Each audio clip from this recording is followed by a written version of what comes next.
Welcome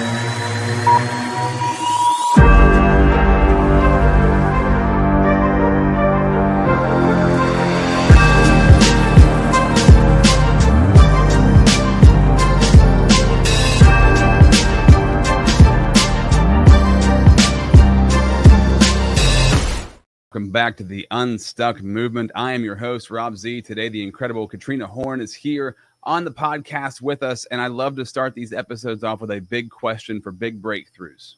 We ask better questions, we get these big breakthroughs in our lives.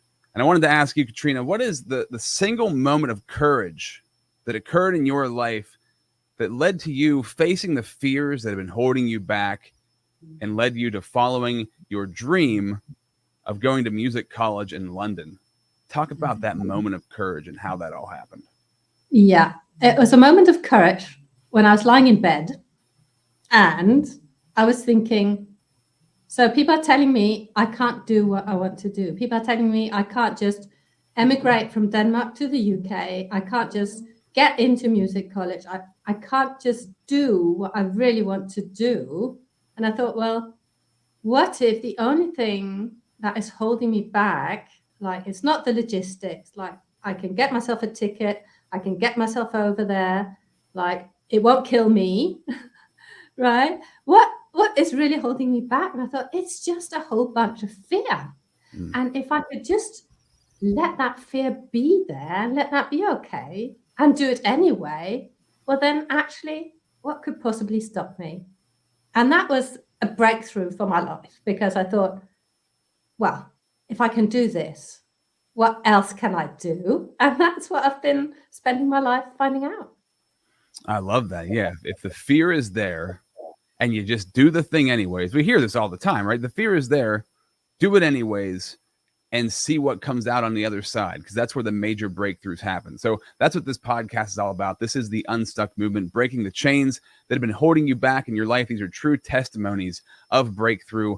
I want to shout out the sponsor who makes this platform possible, the Connected Leaders Academy. Make sure you check out connectedleadersacademy.com. And in case you don't know anything about Katrine Horn, you should. She's a transformational coach who brings a journey from teaching to coaching, driven by a passion for unlocking potential in people's lives.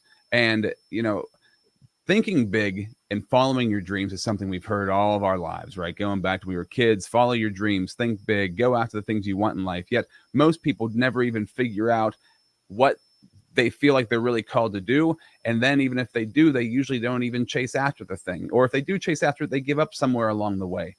What made you different, do you think, that you kept chasing after that dream and kept figuring out and unlocking more of your potential? What set you apart? Nothing. I'm just like anybody else. It's just I was willing to take a risk, and I was willing really to fail. So I went to music college in London as I wanted to. And so I saw that maybe things were possible if I just tried. So that's what I did after that. I got a new dream.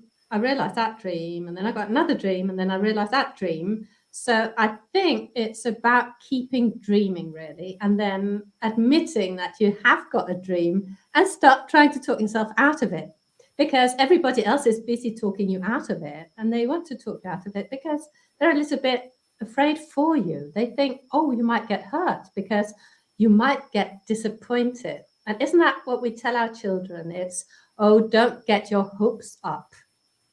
Now, why wouldn't you get your hopes up? I mean, that's what's so delicious and delightful about life, really, is that you can have those dreams and then you can follow them. So I think the dreaming gets squeezed out of us when we're little, because parents will say, yeah, be careful, don't get your hopes up, and be reasonable and be realistic and all of that. And we start craving that safety of staying really small. So if we just keep really, really small and take zero risk, chances are that we will make it into retirement, right? And then we can start living, we think. But then when we get to retirement, we've been really shaped by that very small living, that we don't really do anything else and reproduce what we've been doing all the time, I think. So I think it's important to encourage children to dream. And I know you've got children, Rob, so I know that you're encouraging them to dream and dream big, and knowing that they might get hurt. But then who wouldn't want to get hurt for following their dreams, right? What's wrong with that? Yeah, you're going to need to get a little bit hurt. You need to skin your knees up a little and get a little beat. Figure out where it is that you're going. I love how you said it's getting your hopes up is delicious. I think it's a really fun way of saying that, because it, like, when you get your hopes up or you're thinking of something real big, it's the same. I think like when I'm eating a cookie or something, I might dance around a little bit if I'm having some sweets, right? It might make me actually want to physically dance in place while I'm eating something delicious. And when you get your hopes up on something big, or you're thinking, you're dreaming big, or you have this like great idea, it makes you want to dance around a little bit. Like that little kid part of you comes out where you want to just move.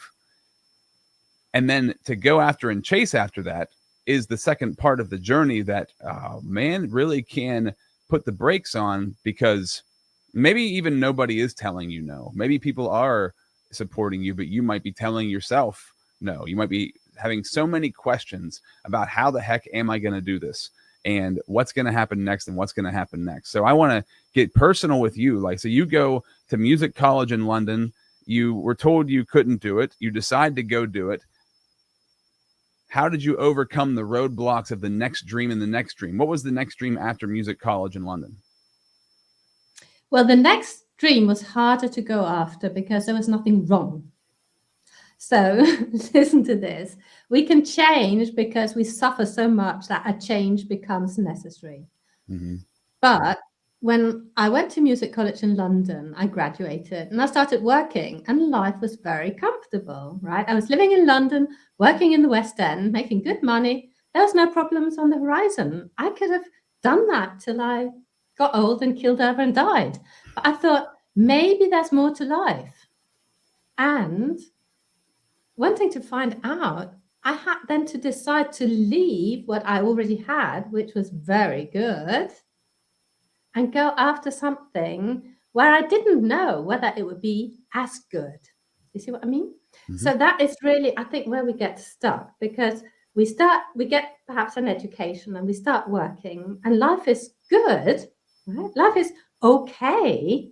We've got a job, we're making money, we're buying a house, we're having children, it's okay. And to want to rock the boat, you really must be certain that what you're going after will be even better. And the problem is that certainty is never there. Mm-hmm. You have to take a risk. And that is so hard. And it's going to look kind of crazy to anybody who sees what you're doing and it's successful. And it seems like things are like you said, things are good. So why the heck would you mess with that? Why would you? Why would you? Well, you would if you know that you've got more inside of you. You've got more to bring out. You've got more to explore. You've got more to express. That is why you want to do it. What did you do? What was it? I rinsed and repeated, really. I went to music college in Paris. And of course, everybody told me, you can't just do that. You don't even speak French, which was true. But then I could. Right. But it didn't immediately work out. I mean, I did go to music college, but not speaking French. It was a little bit of a lonely time because I didn't have any conversation for 3 months. Oh, wow. Imagine. Right. So I could have thought, oh, I left this cushy life in London for a hard student life in Paris where I can't speak to people. But then that would be a very short-sighted view of my future life. So there's one thing that stops us, and that is we don't want to leave what we've already got. Second, we don't want to go through times of discomfort really to get to something better, because sitting in discomfort is uncomfortable. But also, when I don't know, oftentimes you can tell, even if things are going well, and I've been through this several times where I know things are good, but there's still more that I know I have to do. And if I don't go do the more thing that I have to go do, I'm going to be sitting in discomfort because I know I need to go do that. But I know going to do that is also going to lead to discomfort. But one of those is going to be regret, and one of those is going to be discipline. of like, okay, if I sit in that regret, that's really, it feels nice right now. I mean, that's the definition of what procrastination is. You're sitting in future regret by not doing anything, but it feels nice in the moment. I can just take her easy. I can sit back and put my feet up. But then on the other end, that discipline, that the pain of that is the growing kind of pain that you need in life that takes you to the next place that you need to be. So you go to music college now in London, and then what? Or no, in Paris. In Paris. Thank you. Yeah. After that, what's the next dream that pops up? The next dream was that I thought, oh, life in the south of France looks pretty comfortable. It looks pretty divine because the food is good, the weather is good. I want to live in one of those beautiful old houses. So let me do that. So I went about and looked at a lot of very beautiful houses. And I thought, oh, I wonder how one of them could be mine. And for a long time, I didn't find any. But then I did. And really, it was everything I wanted. But being a musician didn't really tally with that, because when you're a musician, you have to travel all the time. You can't just stay put in one place and do your music, right? So I wanted to settle down. I got myself a husband, and we wanted to live in this house and enjoy life.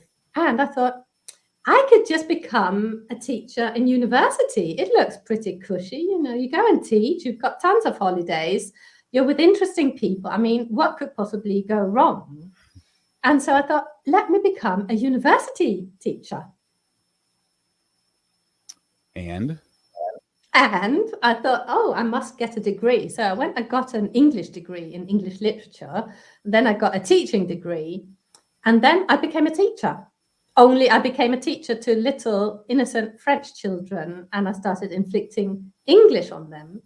And that was life transforming, really, because I'd been living in a sort of parallel universe in classical music where I thought everybody was listening to Brahms and reading old English novels. And now I found out that actually people watch reality television and they have children and they send them to school. And I didn't know how to relate to those people. And I didn't really know how to relate to the children. And the children didn't know how to relate to me because they didn't want any of me, because they thought, who is that silly woman pretending to be a teacher, right? Who is she? And I didn't want to show them. So I had a lot of problems at the start, and it really required me to look at, well, who am I and how can I be myself with these children? And so that had me review a lot of my, what can I call it, people-pleasing tendencies. But it really goes beyond that, because it was a whole identity shift. And those little children taught me that it was okay to be me, actually. I could be me. I love that. I love that kids do that. Kids, like, they'll highlight and put this like spotlight on, if you're not being authentic, like they pick up on it so easily. And it's so foreign to them, because when you're a kid, you're just being you. You're not trying to be anybody else for the most part, which is one of the reasons I love to ask people the question what they wanted to be when they were 10 years old, because it's usually a great spot of like, man, you're old enough to know what you love and you're young enough that you didn't have the world influence you enough yet. Like, that's such a cool spot to be in life. And so to be around kids, I feel bad for people who don't get around kids enough, because you're really missing out on so much learning about yourself. You don't get to learn as much about yourself. How did these kids, how old were these kids? 11 to 16. Okay. So how did you learn how to come out of your shell and be authentically you in that process? Like, what did that actually look like for you? It looked like becoming vulnerable. And how, so this is like in class, like while you're teaching, being vulnerable. What does that, just give me like an example of like, how did you know, oh, wow, I'm doing something I've never done here before? Yeah. So I used to wear a mask. Like, I used to be on stage. So that was very easy to be on stage because I could be somebody else. So becoming a teacher, I would wear a teacher's mask because I was being the teacher. So I was playing the role of being a teacher. And only the children wouldn't have that. They wanted the real me. And I thought, wow, how can I be me? Because they're going to eat me alive, right? Imagine a class full of 30 children just having a go at you.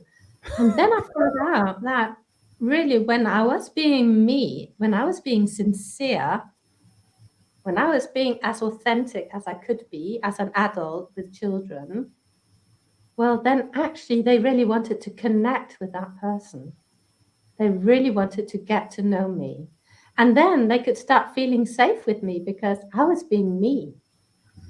And that felt really good to them.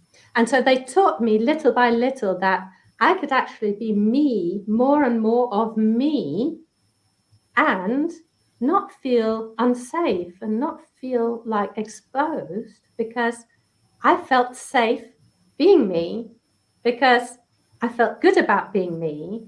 So nothing they could say, nothing their parents could say could possibly attack me because I felt good as I was. Does that make sense? Yeah, it makes so much sense. And I love that. That's so good.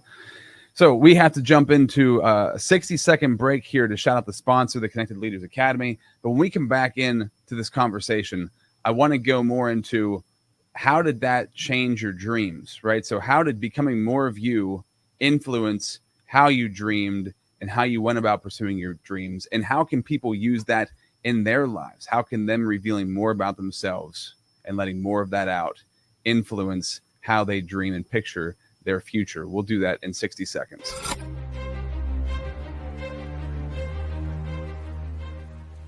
Hi, my name is Jose Escobar, and I'm the founder and CEO of the Connected Leaders Academy.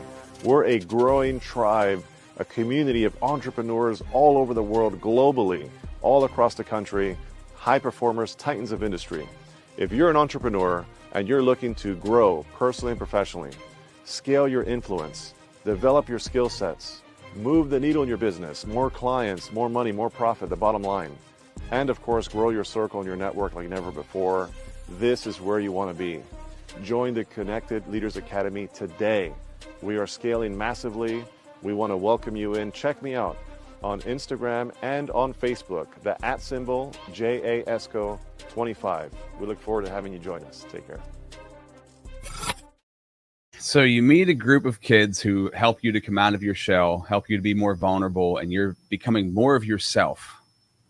But I know there's another part to the story, another level of the dreams that you want to achieve. How did you learning how to come out of your shell in those days of teaching lead to that next big dream and pursuing it? It helped me really admit to what it was I was after in life.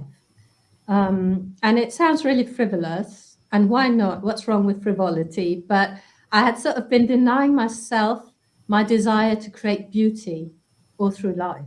I've sort of been putting it down, but I suddenly became aware that actually, wow, perhaps beauty is a worthwhile ideal to pursue. And I somehow had been pursuing it in music, I could say, but now I sort of just let it, go free rein. Like, okay, so if it's okay to have beauty as a goal, as a pursuit in life, what does that really mean? And then diving in there. What does that mean? Because that could mean so many different things. I could see, immediately I think of like an artist or somebody, who creates sculptures or who does music. But you could go in so many different directions. Desire to create beauty. What did that mean to you? What did that actually look like? Well, I believe that beauty is healing. So if we surround ourselves with beauty, I think if we're ill or if we're suffering, then that beauty will actually help us heal. So as you say, it can be many things, but it can also be something very practical that we can bring into our everyday lives. Like, I like to have fresh flowers around. I find them beautiful. So I bring them into my life. I can go after beautiful things. I can create beautiful experiences. I can create beautiful surroundings, because just before we got on here, we were talking about style and fashion, but really we can design our surroundings to support us or who we want to become, or what I like to talk about is being at our best. So I think I'm at my best when all my surroundings help support me in being at my best. And I think that is a worthwhile pursuit in life, to be at my best. And why not have beauty as a guiding sort of star to guide me towards what will be my next expression? And as you said, it could be sculpture, it could be paintings, it could be art, it could be a lot of things. But for me, it is living in a chateau. I want to live in a chateau. And chateau is just French word for castle, but castle sounds a little bit medieval to me. And that's not at all what I want. I want a beautiful, architecturally harmonious chateau, 19th century chateau. That's what I really find extremely beautiful. And then I want to open that up and have people come and share the beauty of it with me, hoping that it will help them heal. And when I say heal, it's not, I'm not going to bring the dead back to life, but I think we're all a little bit sometimes hurt by life. And I think we could all benefit from that healing atmosphere where we surround ourselves with beautiful people. And when I say beautiful people, it's not like models or celebrities. It's really beautiful souls in a beautiful surrounding. I mean, what could be better? That's really good. I love that. Beauty is healing. And I want to ask the audience too, anybody watching or listening right now, what do you find beautiful? Think about this for yourself. Like, what is it in life that you find beautiful, and how can you be around more of that? So this is really interesting, because I was just having a coaching call before we were on this podcast together. And one of the women who was on the coaching call started out the conversation not in a good place. She was not having a great week, not in a good place. And over the course of an hour, at the end of the call, she is smiling, laughing. She's lit up. She's talking about all these things she wants to do and how she's going to do them. And it was the beauty of the conversation, right? So I think of beautiful in the sense of I find really interesting, uplifting conversations to be beautiful, because they will change your mood. They will change, you hear a great song that you love, it'll change your mood. You can walk out 3 minutes later and be completely different because of what that song did. Right. So I find conversations to be that way also, connecting with thought-provoking, inspiring people like yourself, who are, they carry an intention with them to make their days better and to make people's days better. Those are beautiful conversations that you can't go wrong with. Like, you cannot go wrong in those kind of situations. I also find, and you got me thinking about myself, something that makes me feel really good that I find to be beautiful is exercise. Like, being able to exercise and improve yourself it changes your state, and it makes you feel better. It's a beautiful thing to be able to do that. But then also the aesthetic things, like you said, flowers, plants, and things of that nature that bring those things out of you. So that's really good. So as you pursue the desire to create beauty, continuing on this dream journey of yours, where does that take you next? Well, hopefully to my chateau. So that's where you are now, on that route. Yeah, I'm on that journey. And what I can just say about the thing about journey is that even if I never get to my chateau, which I don't think, I will get to my chateau, but let's just play with the idea that I don't, that I die before, or that I never get to a chateau, that is a possibility. And I'm perfectly okay with that, because I'm becoming more of the person I'm meant to be, striving for that idea. Mm-hmm. So every day I'm getting closer and closer to my chateau, and I'm becoming more and more of the person who can inhabit that person and who can live out that dream, who can gather the people around her, and who can create all of that beauty. Every day I'm getting to be a little more of her. So whether I end up in my chateau or not is really not that important, right? It's more about how do I get there and who do I become in the process.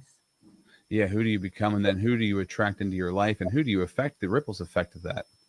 The ripple effect is absolutely incredible, just to think the people you might change their life along that process. What led you then to being a whole of life mentor, to the coaching that you do? At what period did you realize, okay, I've grown this much, I need to also help other people figure this out for themselves? When did you leave the teaching and start the coaching? And I mean, those two things can go hand in hand at times. So what did that process look like for you?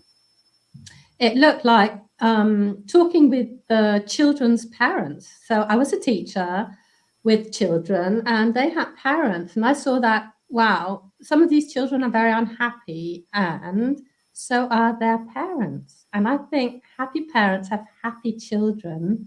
And so I thought, well, actually, it's not enough to work with the children. I need to get to the parents. So I started counseling the parents and then I moved into coaching. So how do you go in a teaching perspective? How do you go from you're teaching these kids and you're their teacher, now you're counseling their parents? That seems like some people would consider drawing a line. You're crossing some sort of line there. How does that end up happening? I changed my role in the whole educational system because I felt I could be more useful counseling the parents, helping the families, than just teaching English. I mean, many people can teach English, right? Who've got the patience to work with alcoholics who've got children? Who've got the patience really to talk to the dad who beats his children? I mean, it's really a very heavy responsibility to take on. And I thought I can be more useful in that role. How do you get a parent who probably is not open to the concept? How do you get them open to that concept? That's a big leap to take. Yeah, well, sometimes you do, sometimes you don't. What can I say? Yeah, we don't control everything and we don't control people. But I'll go ahead. Sorry. Knowing that it's available is already something, isn't it? Very true. So the ones who are open to it or become open to it, you're there when they're ready. Yeah, exactly. Just like any coaching or therapy or counseling, it's I guess some people are forced into it, like court ordered or something like that, but for the most part it's like, I know I need to go do this and I've been thinking about it for a long time. Now I'm actually going to go do it. And we're talking about in this episode, courage and dreaming. Talk about the level of courage it takes to admit I can't do this thing on my own and I need help. That's a very high level of courage for anybody to step into, to make that leap. What do you say to somebody, people that you work with, right? And you coach on a daily basis when they're having these big picture dreams and they're confused or scared to even take that first step? How do you encourage them to start to put those puzzle pieces in place? If they're at square one, ground zero, what do you encourage them to do? I don't encourage them to do. I encourage them to be, first of all. So it's very scary to take action steps because there will be consequences. I think it's a lot easier to start somewhere else where the consequences are not like immediately apparent. So we can all start thinking differently. And once we start thinking differently, then we can take different actions. So I like to start with the thoughts. So with my clients, we really open up to the possibility. What if I could actually be living my dream life? What if it was really possible? And then we take it from there. Because if I look at, I want to live in a chateau, what can I go out and do? Well, that could be very scary. Like, oh, I have to make a lot of money. I have to buy a chateau. That can be very overwhelming. But if I start with, okay, who do I want to be in that life? What micro change could I make today that would help me just become a little closer to my dream? What is the first micro shift I can make in my mind in how I see myself, how I see the world, how I see my dream? What can I change in my mind that will prepare me to take the first step? So with my clients, we go very, very slowly because it is very scary, right? If you're leaving a life behind, you don't want to be jumping into something new where you feel perhaps lost and you certainly feel out of control. You might want to take it a little bit more slowly till you get all of you on board. So I think it starts on the inside. It starts by getting ready. And if you leave people to get ready on their own, they never will get ready. And that's why you are a coach and I'm a coach. And there are lots of coaches out there. And that is to help people get ready to get fully on board with their dream. Because once they feel that their dream is possible, then they want to take action on it. But as long as they think, oh, it's not really probable, they're not willing to take action. So let's just cultivate the possibility, the dream. Let's cultivate that so much so that we need to take action. So it's no longer, I have to take action. It's like, I can't wait to take action. Yeah. And I go back to, at the beginning of this, I was talking about eating cookies and dancing in place while you're eating them, right? So I think of that. If you get a taste of that for like what you want your dream to be, what it is that you really want to do, that you really want to chase after, and you're afraid to do it, when you get little tastes of it and you get that little dance and like, oh man, it makes me want to dance. This is exciting. Something happened in my day that makes me want to jump up and tap dance. It makes me want to jump up and celebrate. You don't want to lose that. Like it's like when you have a great encounter with a great person, or my over Easter, my family got together and we just had this like great conversation. Everybody's laughing and sharing and connecting. I'm like, why can't we do this every day?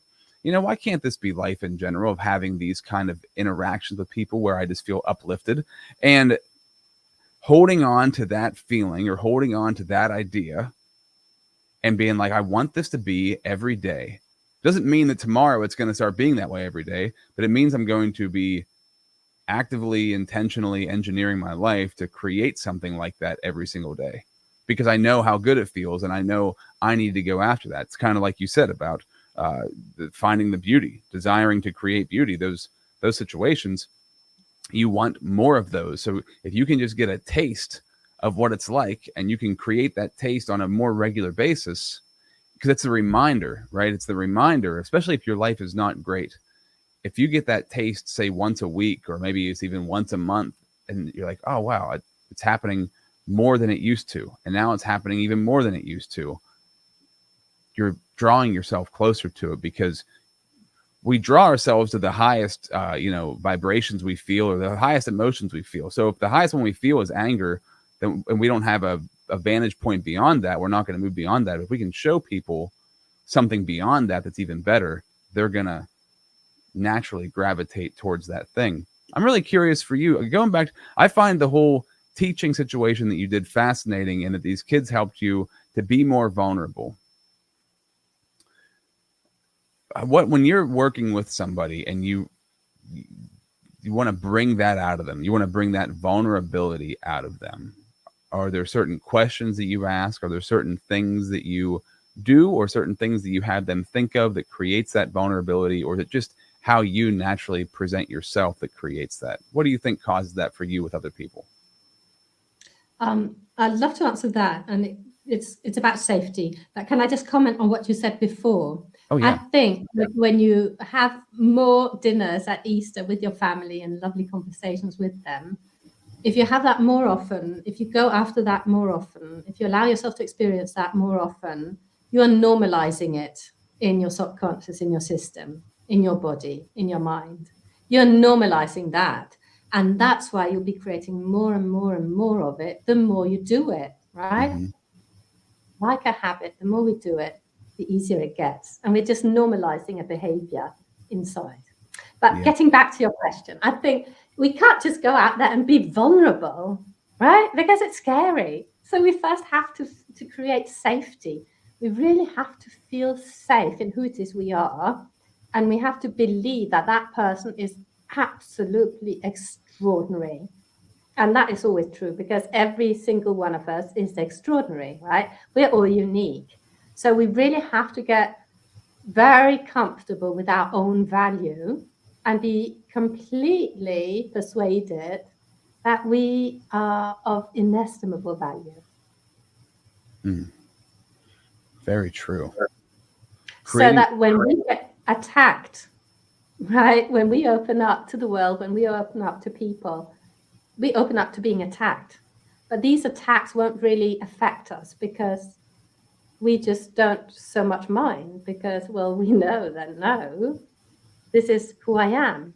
So let's say somebody called me a fat, lazy slob. Okay. I would just go, no. Right? I don't recognize myself in that. I'm not lazy. I'm not fat. I'm not a slob. So it just doesn't touch me. But if you're unsure about who it is you are, if you suspect that you could be lazy, you might get really triggered by that and you might get hurt. Mm-hmm. So it's really all about knowing yourself, knowing who you are, so that nobody can rob that. And you can stay firm in who you are and not feel the attacks, not being triggered. Right? Have it be okay if somebody says, you're a fat slob. Yeah, that's your opinion, right? Yeah. It doesn't affect me. So to be able to be vulnerable, to share and to connect on a deeper level, we have to be persuaded of our own value and know who we are.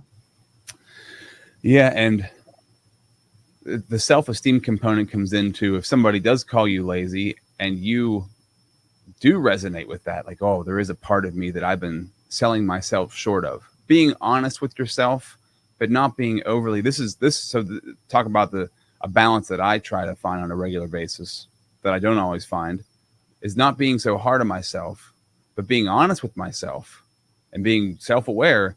Hey, there's areas here that really need to be worked on. And if somebody would call me out on one of those areas, it's gonna sting. I'm like, yeah, I know that is a part that I'm improving on. But as long as you're improving on it and you're intentionally going after it, those comments from yourself or from anybody else has less and less effect. So I often look at, like, if I was like looking at the highest version of me, what would that person be doing? And they would be, you would be such a proactive person in, like you said, pursuing your dreams, pursuing beauty, but you'd also be so kind to yourself, right? And I think that's another huge part of this. We can swing in the whole wrong direction where we're so hard on ourselves that somebody says something negative towards us, so we work even harder on like proving ourselves.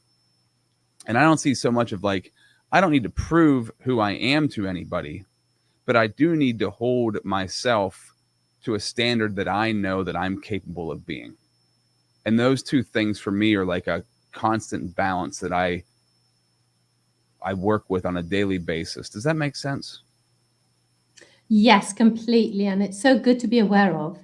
And with my clients, I work on a concept which is me at my best.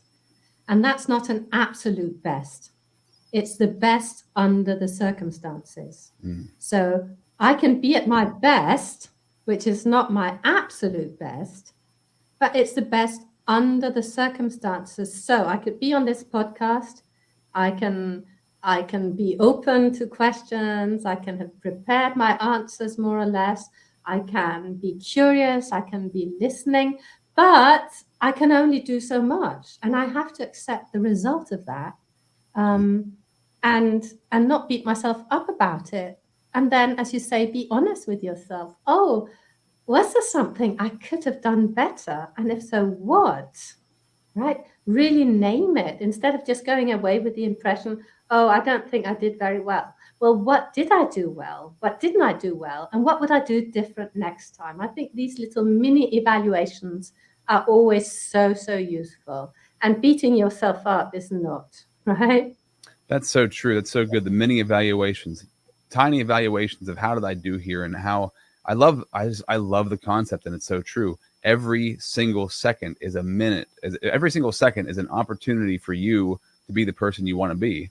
And if you didn't do it right now, you can do it right now. Like literally, you can do it right now. It's like a momentary choices where you can take those steps forward and recorrect any perceived wrongs that you might have done in the past. This has been a really valuable conversation, Katrine. I'm really glad that you and I got connected, because I just love the way that you look at life and the way that you approach things. I want to thank you for being a guest here. But before we sign off, I do wonder if there's anything that we haven't covered that you want to leave the audience with that you feel is important for them to walk away with today. I would just encourage people to follow their dreams and start believing in them. So if they can't quite believe in them yet, just ask themselves, well, is it possible? Even if I didn't know how, have other people done it? If other people have done it, I can do it. So get the inspiration from other people. Go on wherever it is, social media you are, or whatever, magazines or books, or where you find your inspiration, and just allow yourself to dream, to daydream, and to say, oh, that could be me. That could be me too. Like, it's not he's done it, so I can't do it. It's he's done it, so I can do it too. I love that. So good. If people want to reach out to you and they want to connect with you and learn more about what you do, LinkedIn and Facebook, they can find Katrine Horn Coaching. Katrina Horn Coaching. It is Katrina, but it's spelled, looks like Katrine. Yeah. Which I found confusing at first. So somebody else might find that confusing also. So if you want to find her, Katrine Horn Coaching, or email contact@katrinahorncoaching.com. I want to thank you so much for being a part of the Unstuck movement and sharing your story. It's been my entire pleasure. Thank you so much, Rob.